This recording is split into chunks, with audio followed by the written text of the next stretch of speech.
Today's Crimetober video is kindly sponsored by ExpressVPN. Find out how you can get 3 months free of ExpressVPN by clicking the link in the description box. I just had an incident, man. My heart rate is out of control. Oh, I cut myself. Oh my gosh. I'm actually really out of breath right now too. I'm all good, no serious injury, I will survive. This is my battle wound actually. Actually what just happened is like my biggest fear.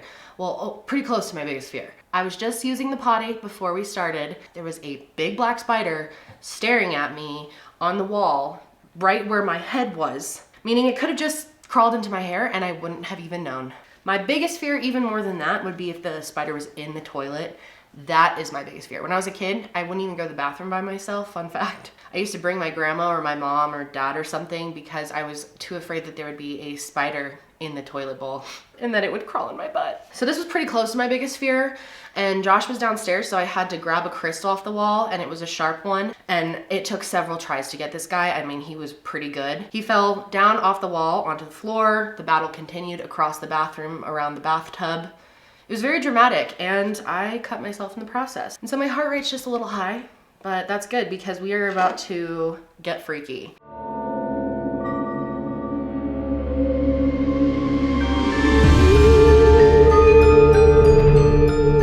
Hi everyone, and welcome back to Crimetober, video number, what is this? 5. That is right, Meatball. Yes, 5. The case that I'm going to be telling you about today is very interesting and not very well known. I actually didn't know about it until like a week or two ago because my cousin and I have this podcast. It's called The Sesh. And if you listen to the show or watch it on YouTube, you already know today's story because we did an episode where we just told each other short little stories back and forth that are true from history. And at one point, he even spent the night sleeping in a coffin ahead of a deceased person's funeral. Oh, that's nice. Nice. Wanted to like try it out. Yeah. He's like, well, before you get to go in there, I want to go in. And this is one that she had found and she told me, and I was blown away. I knew I wanted to look into it more and make a full video on it because this is wild. Today, I'm gonna be telling you about a man named Anatoly Moskvin. So Anatoly is a journalist that was born on September 1st, 1966 in Russia in a city called Gorky. And very early on in his childhood, like pretty much as soon as he was able to talk, he was fascinated in death. Now this next part is wild, but keep in mind that this is according to Anatoly, and we can't necessarily prove that this actually happened. But basically, he was walking home from school one day when a group of men approached him. They talked to him for a little bit and confronted him and then essentially forced him to come along with them to someone's funeral. And it ended up being a funeral for a young 11-year-old girl named Natasha Petrova who had died from accidental electrocution. I'm not sure how. But he was brought to this funeral for whatever reason, and then after the funeral, according to him, the girl's mom wanted him to give the girl a kiss, and he did. He said they literally pushed his head down to her and forced him to kiss her, but then he did it once and he did it again and he really liked it. And this mom, I guess, was just carrying some wedding rings with her, and she decided to put one on Anatoly and put one on the girl who had died. And then she said that they were married. So this was a life-changing moment for Anatoly. I mean, we know that when people have experiences in their young age, traumatic ones or shocking ones like that, that they tend to stick with you and can shape your personality. And Anatoly said that Natasha started coming into his dreams on a nightly basis, and he kind of felt like he really was married to her ghost. And the dreams were fun for a night or two, and maybe it was just because he was already thinking about her, but then the dreams started to be every single night and really freaked him out. So much so that he told his parents. It was getting to the point where he just couldn't even sleep, so his parents decided that he needed to go see a doctor about these dreams. And when he was seen by the doctor, they said that it was probably just puberty. That maybe his emotions were just all over the place and he had a wild imagination. So they decided to prescribe him with sedatives. But the sedatives did not really do anything for him, and he continued to dream of Natasha, and he felt like she was really visiting him in his dreams. So one night in one of these dreams, Natasha came to him and told him that in order to get the dreams to stop and pass the burden to somebody else, he would have to get one of their teeth. If he could get someone else's tooth, then the dreams would start happening to them instead, and she would go haunt another person. So he found a classmate at school that he didn't like and presented Natasha with one of their teeth under his pillow. I really wish I knew how he got this tooth. I was not able to figure that out, and that's why I question his stories all around. I mean, I don't even know if this actually happened, but as soon as he put the tooth under his pillow, the dream stopped. But he said after this experience that his life was never the same, and it really sparked a fascination with the dead. He spent a lot of time in cemeteries, wandering around as a young boy, and he found them to be very comforting and peaceful, which I know a lot of people feel that way. In school, Anatoly was very smart. He got very high marks, and for the most part, he was a normal kid, other than the fact that he was kind of interested in the dead and cemeteries, but like I said, fairly normal stuff. But at some point in his childhood, Anatoly was sexually assaulted, and after this, he was never the same, and he became really fascinated in the dead to an unhealthy level at this point. He ended up graduating from the philological faculty of Moscow State University and became really well known in his area of work. And his main areas of interest, other than the dead, was folklore and Celtic history, as well as linguistics, history, and language. But he also had a deep interest in cemeteries, the dead, burying rituals from across the world, and he was also very interested in black magic and the occult. All of that was just fascinating to him. He kept a personal library with over 60,000 books in it, so he was definitely well read. He taught Celtic studies at the university in Russia, and he spoke 13 different languages. And he even ended up writing a few books, including a dictionary. You know you're smart when you write a dictionary. In 2003, when he was 37 years old, he met a woman named Ulia, and they actually ended up having a non-sexual relationship. He restricted himself from a lot of things in life: sex, alcohol, smoking, anything like that, and that was just how he lived his life, and she was fine with this. So they had kind of a partnership, friendship type situation to keep each other company. However, this didn't really work out so well for them, and they ended up getting separated eventually. And then in 2005, Anatoly ended up getting his dream job. He got hired by this author to go around all over Russia to a bunch of different cemeteries and take down information and essentially research the bodies that were there. He would check out the tombs, write down dates, try to get information on the people, all for this guy's book. And he claims that between 2005 and 2007, he walked on foot to 752 cemeteries and walked about 20 miles through them every day. And when he went to these cemeteries, some of them, it was quite far. So sometimes he would end up sleeping there, kind of camping out for a little while. He would drink from the puddles because it made him feel connected to the land. And he spent his nights sleeping in like haystacks or sometimes on a close by abandoned farm, but most of the time he slept right in the graveyard. Super cozy. And one night he got really lucky because there was a casket left open that someone was going to be buried in the following day, but they left it that night, you know, just sitting there. And Anatoly was like, perfect, it's a bed. He wanted to experience what it was like to be in a coffin and sleep in it. So he did, and he said it was wonderful. 5 out of 5. Several times when he would go to these different cemeteries, he would get accused of vandalizing or digging in there, doing something that he's not supposed to do by the local police. But he would normally be able to talk his way out of this, say that he didn't do it, or once he would list off his credentials, they would be like, oh, okay, you were just here for work, no big deal, and it would be let go. So after the dream job of checking out the cemeteries ended, he ended up going back home and just stayed in his apartment most of the time and worked as a freelance writer, and he was very secluded during this time. He didn't spend much time with anyone other than his parents and hanging out with dead people. That's right, just because the job ended did not mean that his trips to the cemeteries ended in any way. So then in 2009, in the cemeteries that were local to him, people started to notice that their loved ones' graves had been messed with, sometimes completely dug up. And this went on for 2 years. Every once in a while, they would find a grave that was dug up or had been messed with or vandalized in some way. And as you can probably guess, this was Anatoly. However, He said that he was very good at making it look like nothing had happened. He only got caught a few times. He did a lot more than people even thought back then because he would try to make it look like nothing was even touched. In fact, some people had gone back to graves after he had removed bodies completely from them and sat there and mourned and stuff just like they were there and didn't even notice that anything had happened. So this obviously started to really bother people in the community and scare people as well. And this went on until 2011 when the police finally saw Anatoly hanging out in a graveyard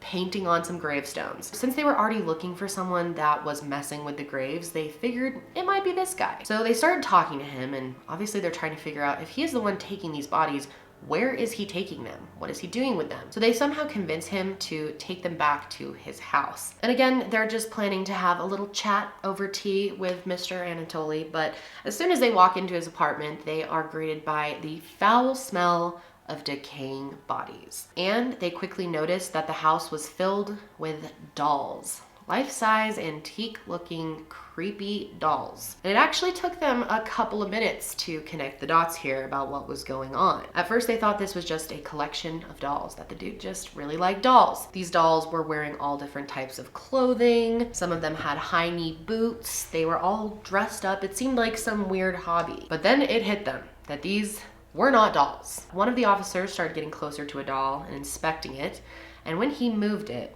it started playing music. Inside the chest of these dolls, Anatoly had actually inserted music boxes. Another officer noticed that there were doll making manuals and maps of a ton of cemeteries around his apartment. And he also had pictures of some gravestones.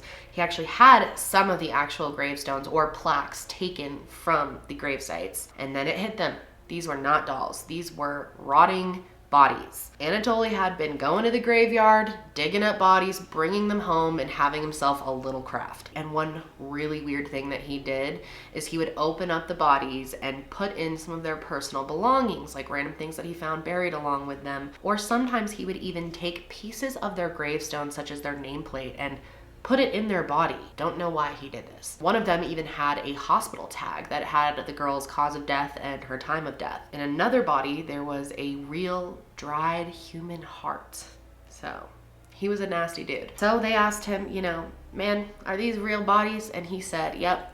Sorry, I dug them up. He then explained to them his whole process about how he would stuff their bodies with rags. He would wrap nylon tights around their faces, and then most of the time he would secure a doll face, like cut off an actual doll and put it onto their face. And if he didn't put a face on them, he would sometimes add eyeballs to their existing eye sockets so that they could watch cartoons with him. So you're probably wondering, how is he keeping them somewhat intact? Well, he would use a simple solution of salt and baking soda to keep the girls preserved. And he would actually do this in the cemetery, and he would leave their body in the cemetery to dry out. Then he would take them home and start the doll making process. He said he had always wanted children, but he was celibate and he didn't have the money to adopt. So he figured he would just go get some children that weren't being used out of the ground. He also said that he was hoping that, soon enough there would be some type of magic or even science that could somehow bring these people back to life, and that he was essentially saving them before they became too decayed to do that. He said he really cared about his girls as if they were his own children. He even celebrated their birthdays. He got them off of their gravestone, and he would act like they were alive, presents, parties, everything. They even celebrated holidays together. He even claims they had their own language and their own world. And this is so crazy to me, but his parents, who came over to the apartment a lot, I think they may have even lived with him at one point. They said that they had no idea that the dolls were actually bodies. They thought they were creepy antique dolls. They said they thought their son was always a little weird. He had this strange doll collection, but they never imagined that they were real bodies. When his dad found out, he was so shocked that he ended up having a heart attack, and his mom had to be hospitalized due to shock. I really don't think they had any idea all that time that they were bodies. In all, authorities ended up finding 26 bodies in his apartment. They ranged in age from 3 all the way to 25, and one of them he had for 9 years. That is foul. Even though he only had 26 bodies in his possession, they believe that he vandalized over 150 graves, if not more than that. In fact, it's possible he threw out some of the bodies. They actually found some in his garage in the trash can. Like when he got sick of them, or maybe they became too stinky, he decided to just chuck them. So even though he didn't actually kill anyone, this is obviously very illegal, and he was charged with several crimes. In fact, he was charged with over 11 crimes, mainly for vandalism of graves. And this was a big deal in the Russian media. They ended up calling him the Lord of the Mummies. And it was discovered that he actually started digging up these graves and making dolls really early. The first one that he did was in 2003, so he had been at this a while. Anatoly Moskvin ended up facing 44 counts of mutilation of corpses, abusing graves, and for all of this, he faced up to 5 years in prison, because it's not like he actually killed anybody. And he was clearly mentally ill. And Anatoly said that his intentions were pure, that essentially he wanted to give these children a better life, and he thought that he was doing that. He said he felt great sympathy for dead children. He felt really bad that they had passed away, and he was hoping that eventually he'd figure out how to bring them back to life using black magic. And he said that the reason that he slept in graves is he said that he had learned in Celtic culture that they sometimes did this in order to communicate with the dead or be more connected with the other side. But he said over time it became really uncomfortable to sleep in these graves, and so he thought it would be much more comfortable if he brought them home and he could sleep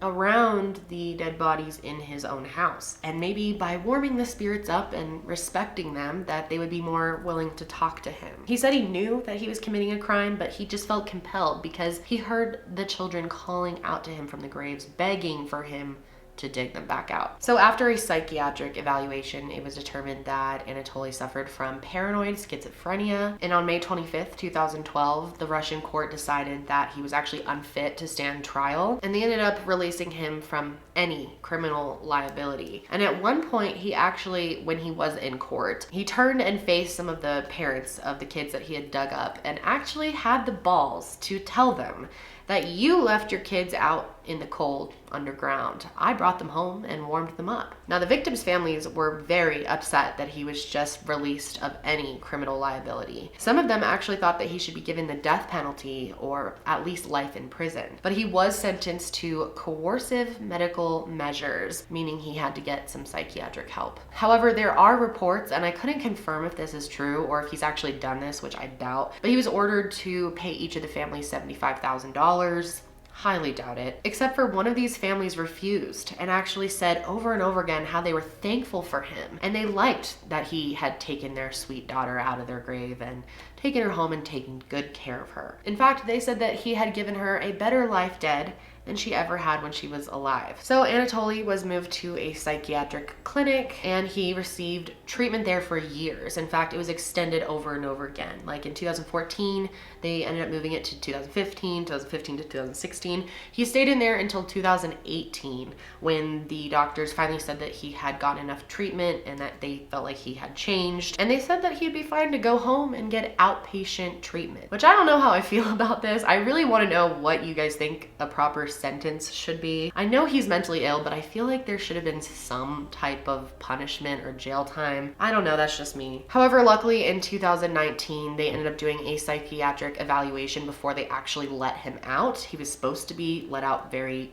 soon after this, but they ended up finding out that he had not made that much progress and decided to keep him in the program. Now, I don't know if this is true, but it has been rumored heavily on the internet that he has said that as soon as he's released from this treatment, he's gonna go back out and dig up bodies again, but I feel like it would be very stupid for him to say that, and I highly doubt that that's true. Psychiatrists say that he's now 54 years old. He's actually still in the clinic, which is good, but he really wants to get out, and he'll probably get out eventually. He said that when he gets out, he does want to find a partner. He wants to get back to writing and researching and back to his normal life. So pretty creepy story. But before I go, I want to tell you a little bit more about today's sponsor, ExpressVPN. So VPNs have become pretty vital in today's world, and I feel like most people know what they are, but if you don't, a good way to explain it is that your internet is kind of like a postcard.